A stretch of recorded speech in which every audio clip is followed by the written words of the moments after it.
banana leaf, right? Coming right out of there with a dormant persimmon between it and a dormant peach tree and then a finger lime right on the other side. So you can see that I've got you got some nice green all the time, you know, and then you've got some kind of random sticks that are kind of poking up, which will be a lot of your deciduous trees. Wow, look at that mango. That mango's gotten really big too.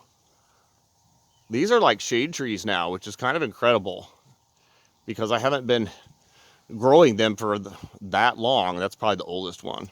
And you can see the rainbow eucalyptus behind it. That thing's just a monster of a tree. And I'm not even sure what's back in here anymore. So let's kind of take a peek. It is full on jungle through here. Okay, blackberries. I did forget those guys. So blackberries are going to go dormant. They're going to lose all their leaves and they're going to go back down to just the vine, and they'll kind of start over again next year, growing down at the base of that blackberry, and they'll kind of fill this all back in again.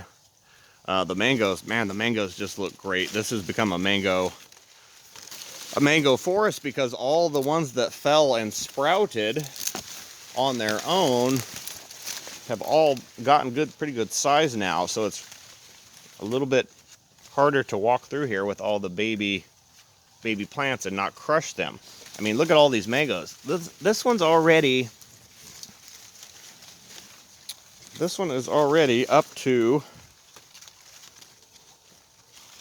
past my waist. And these are the ones that fell last year and germinated.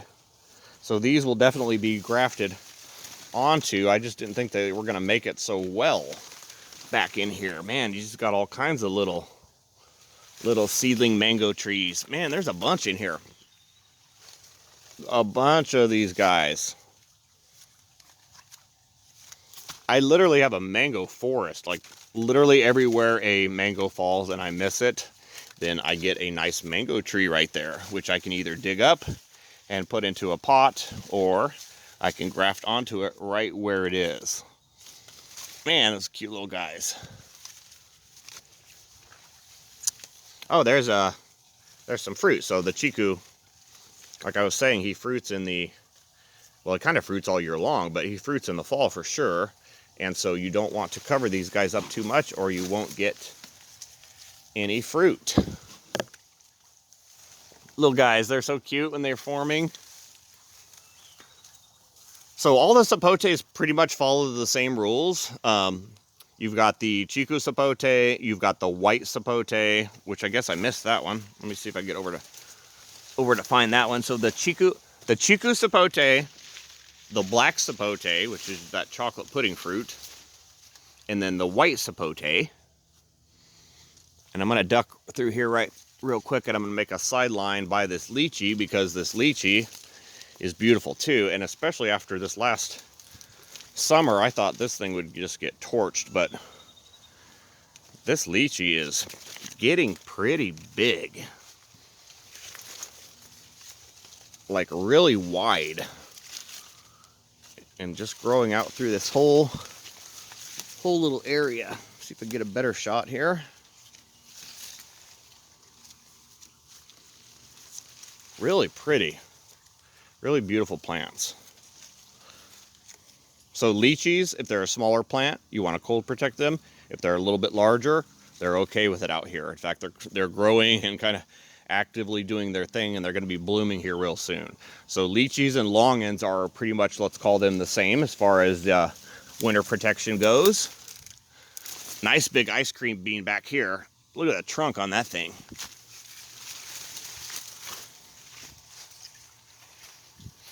This one's nice and big. This is a nice good shade tree for me. And then the white sapote, which is also a beautiful evergreen. And in the citrus family, these you do not want to give any winter protection to. I don't even protect the smaller ones on this particular variety.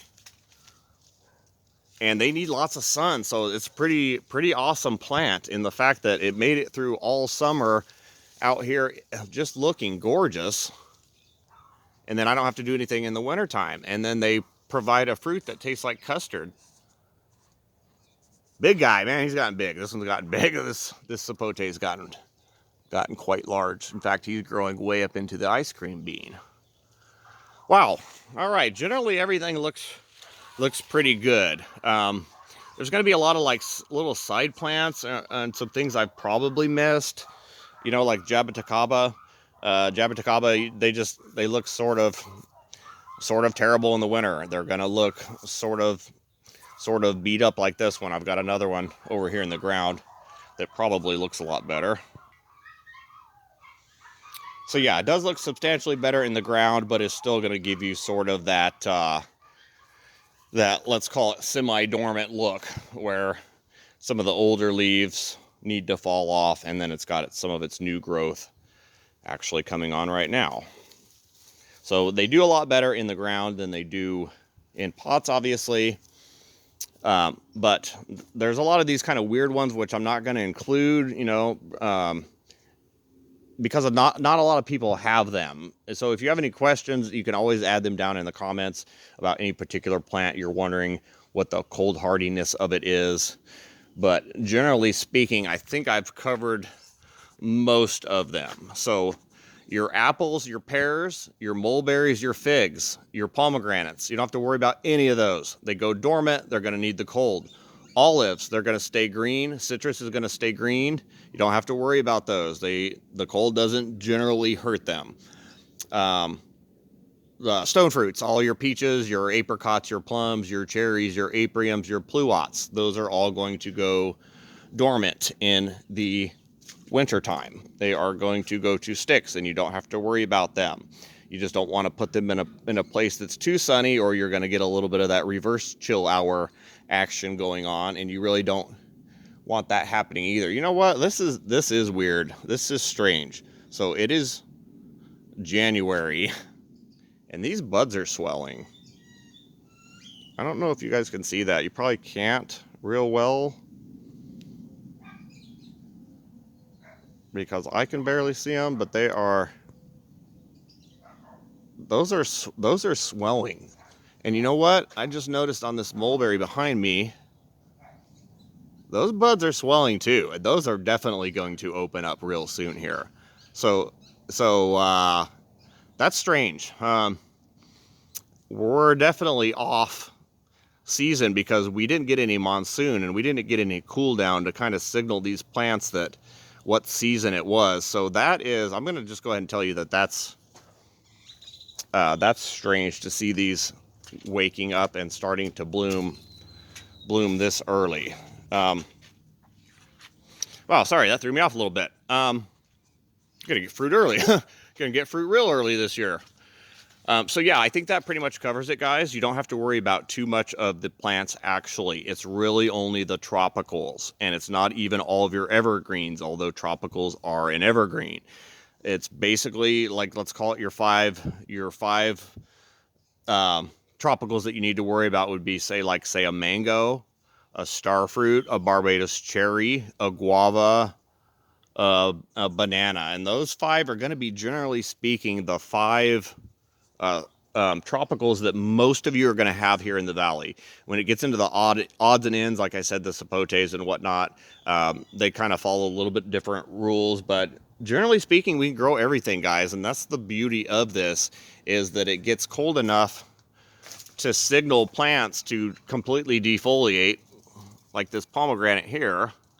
Meanwhile, it's warm enough for, say, the starfruit to keep and hold their fruit. So the plants are pretty incredible, guys, in the fact that they've got this range that they can work in. And I'll tell you too, real quick, how you would frost protect something correctly if you were going to do it.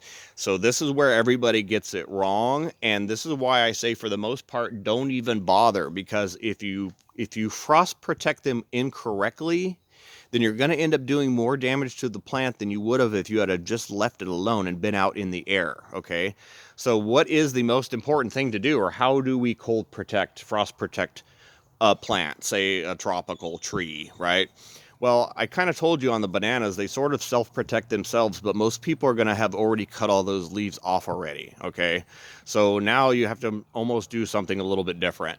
But generally speaking, let's say we've got this strawberry guava here and we're trying to frost protect it. So what we would do is if this was assuming this was in the ground, if it's in a pot, you can pull it up next to your house and keep him warm, or put him in your garage, or do whatever you need to do. So let's assume it's not in a pot. Let's assume it's in the ground.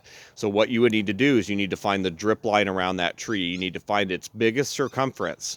You need to come out from that about 6 inches away, and you need to put 4 posts in the ground. So people use PVC sometimes, and sometimes they use metal, wood. You can get as creative as you want, okay? Then what you're going to do is you're going to wrap that entire structure with the shade cloth, okay? Keeping it at least 6 inches away from the tree. If it's laying on the tree, like when I drive by, the lazy man's approach, which is basically people throwing bed sheets on top of their plants, you might as well just go cut it down and kill it right now, because that, generally speaking, does not work very well covering plants, okay? You want to give them that airspace. It's like your attic. If you filled your entire attic full of insulation, it wouldn't work. The reason it works is because you've got a small layer in there, and then you've got airspace in order for that to move around. If you've got it full of insulation, you have no air movement, and therefore you have no heating and cooling effect. You're working off the effect that you've got some air movement around that plant. If you stifle it in there too much, you're going to kill it. Also, during the winter time, or during the daytime, you're going to want to take and remove most of this frost cloth, because you need the plant to get some sunlight again. Most of your plants that you are frost protecting are the ones that are going to be fruiting right now. So if you, like I said, you go too far with them, and you're not going to get the fruit. Make sure you have a nice area around that tree, a good 6 inches away. Then you're going to need a lid for it, and the lid needs to be 6 inches above the top of the tree also, and that lid needs to be removable no matter what, even if you don't have time to remove the sides of the tree during the daytime. But I'll tell you what, it'll heat up, it'll cook, you'll cook a tree in there during the winter, because the sun is warming that little tent that you created, basically, right? So you also have to remember so you got to put it on the nights when it's cold, and you got to be able to take it off the next day. And you also have to remember that if it rains, it more or less soaks everything down. It doesn't do too much good. That's why we don't do the straw effect, or putting any kind of straw up on buildings. I don't use straw in that regard at all. I just let the mulch more or less do the work. When you put straw in and then it happens to rain, you've got a big wet nightmare, and you're not going to want to deal with that every year. So just heed my advice and don't put a whole bunch of straw up on them unless it doesn't rain. In that case, you're good to go. Okay, now it still may be cold in there. All you've done is really kind of broken the wind chill factor off of the tree by taking it down a few degrees, and taking the wind off of the surface of those leaves by having it in a tent. It is not a self-warming tent. The tree is not warm on its own, and it will not heat by itself. So you need a supplemental heat. You need a light underneath the tent, keeping it nice and warm in there, just a few degrees warmer, just to get it through a couple hours of those cold temperatures, and you should be good to go on your trees. The other thing I'm always asked is, how am I able to grow all these things without cold protecting this stuff? And I'll tell you exactly how I do it. And I'm going to kill one of your theories, unfortunately. And that is people say that I've got so many plants planted in here that, well, they're all protecting each other because they're all so packed in. So it's the plants surrounding each other that are keeping it warm and keeping the frost out, okay? But that is really kind of incorrect, because if you'll notice, a lot of the trees that I have growing up above everything goes dormant, right? So if all that stuff goes dormant, how is it protecting the stuff below it? And it's basically just stick figures. So I'll give you a really good example right here. You've got a pear, which is almost completely defoliated now, and will offer no protection from the cold at all, to say this pink lemon that's next to it, or say the Barbados cherry that's underneath it, or the mango that's sort of right next to it. So that stuff still gets cold, right? So the top is still dropping in cold. it's hitting the tops of the mangoes. I mean, for sure, the tops of all these tropicals. So what indeed is going on here is I'm using an underheater, like an underground heater, basically, to warm the entire surface of the soil back here, okay? And so how am I doing that? I'm doing that with nature and letting it naturally do its thing, okay? So you see I let all this leaf litter fall. Now I've still got a very bioactive yard, meaning I've got a lot of earthworms out here still doing their thing. A lot of the tillers are still out here. The pill bugs are out here. And yeah, it doesn't take, you don't have to dig very far to see something. But you've got this very bioactive yard, and you've got a lot of activity out here during the winter time, okay? So you've got a lot of things happening. You've got a lot of stuff breaking down. You've got organic material that's breaking down. You've got worms in here that are kind of plowing around doing their thing and coming up at night and kind of pooping at the surface. You've got pill bugs. A lot of activity out here at night. I mean, you can kind of see everybody kind of comes up from the ground and sort of does its own thing. So by having this beautiful soil and this bioactive soil, it's acting as an underheater, and it's heating from the ground up to the top of the tree. So it's keeping, yeah, so cool. So it's keeping the earth warm. It stays about 10 degrees. It stays about 10 degrees warmer out here. And you think these guys would be frozen and buried as deeply as they could be, but they are still out here doing their thing. So anytime you've got energy and movement and life, you've got warmth, okay? So all the activity and the breaking down of nature and the earthworms and everything that's kind of moving around in here doing its own thing is creating warmth and heat. So I don't know if you guys have ever experienced a house where they've got like the underfloor heaters where the heating element runs throughout the bottom of the floor. Well, those are the nicest houses to be in. I mean, you can't beat that because it stays nice and warm from below, and it doesn't get all dry. You don't have all that dry air from the modern day, heaters that dry the air out, basically. So yeah, I can get my home nice and warm during the winter time right now. I can get it 80 degrees or 85 degrees in there, but it's going to be dry. It's going to be horribly dry, and you don't really want to be in there. You just want some warmth from around, which is really nice because that's exactly what these guys are doing. Let me hit on moringas real quick because I did notice that I forgot moringas, and a lot of you guys do the moringas. So the moringas, they're blooming right now. They're actually blooming and putting on pods. Okay, you can see the blooms right here. Not exactly supposed to be doing that, guys. Okay, so it is a warm year for us, and normally this thing would be, at least the tops would be frozen, and you'd want to cut these back every year, obviously, because you use it more like a vegetable. But to see this today is a little strange. It got me a little bit off. I mean, that thing's just full of blooms. Got me a little bit off kilter there, as far as that goes. Let me hit this back little section real quick, and let me see if I've forgotten anything else, because I'm sure I have. I'm sure. But yeah, everything looks really good, and I'm telling you, I would have mangoes in my yard even if they didn't fruit, because I tell you what, this is one of the most beautiful plants that you could possibly get. So back in here, there's like 15 varieties of mangoes, and they've all gotten nice and big, nice and full.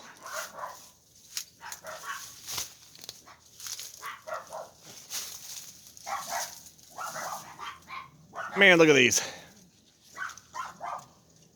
Nice and big. They're all above me now, which is nice. Oh, and then pecans. That is one that I forgot. So pecans, they go dormant in the wintertime. I've got two actually right next to each other. I've got this one, and then of course the sun's gonna blow this one out, but I've got this one up here, and man, you should see the size of the nuts on this one. This one's got huge nuts. It's got big fruit. It's got big nuts. This one is a little bit of a younger tree, obviously, but he is also, man, that's quite loaded full of pecans to be such a small tree. So these are a little bit later. So these split open here in about a month. That is your pecan, and that is going to split this casing open, allowing you to extract the pecan on the inside. The variety, the other one that's behind me, is already split. They split like a month and a half ago. So it gives you a little bit of a longer harvest even on something like pecans. So pecans are going to go dormant, like I said, in the wintertime. This is another one you're really not worried about. And really, this is one of the only nut trees that we do here in Arizona, and it does the best. I mean, almonds would also go dormant if you guys have any almonds. They're in the stone fruit family. All right, guys, I hope that wasn't too long for you, and I actually managed to shove the backyard in as well as the front yard, and I think I covered the majority of the plants that you guys would be growing. If there's anything that you have a question on, you can always add that to the comments. Oh yeah, one more thing I forgot. So like I said, smaller things, you're going to want to move those indoors. And yeah, they say I'm not dedicated to my plants. Well, this is my living room, and I have thrown away all my furniture so that I can put plants inside my house now. So yeah, you can't say that I'm not dedicated to my plants, because I share the winter with them inside of my home. And what's in here? Well, it's little things that are susceptible to the cold. So little neem trees, they freeze. They don't like the cold. Smaller guavas, the tropical guavas. I've got some custard apples in here. I've got some sugar apples in here. I've got some smaller bananas, guavas, strawberry trees, Jamaican cherry. That's another one that does not like the cold at all whatsoever. And then I've got some Royal Poincianas in here and some more in a different spot. But yeah, you can't say I'm not dedicated to my craft, because I will literally sleep with the plants. All right, guys, I hope that covered everything as far as winterization goes, and that is also under the assumption that we actually get a winter. There's a lot of you in other areas that are in desert that do get the cold and will get the winter no matter what. So I hope this video was a little bit helpful for you guys. All right. Thank you for watching if you made it through this whole hour.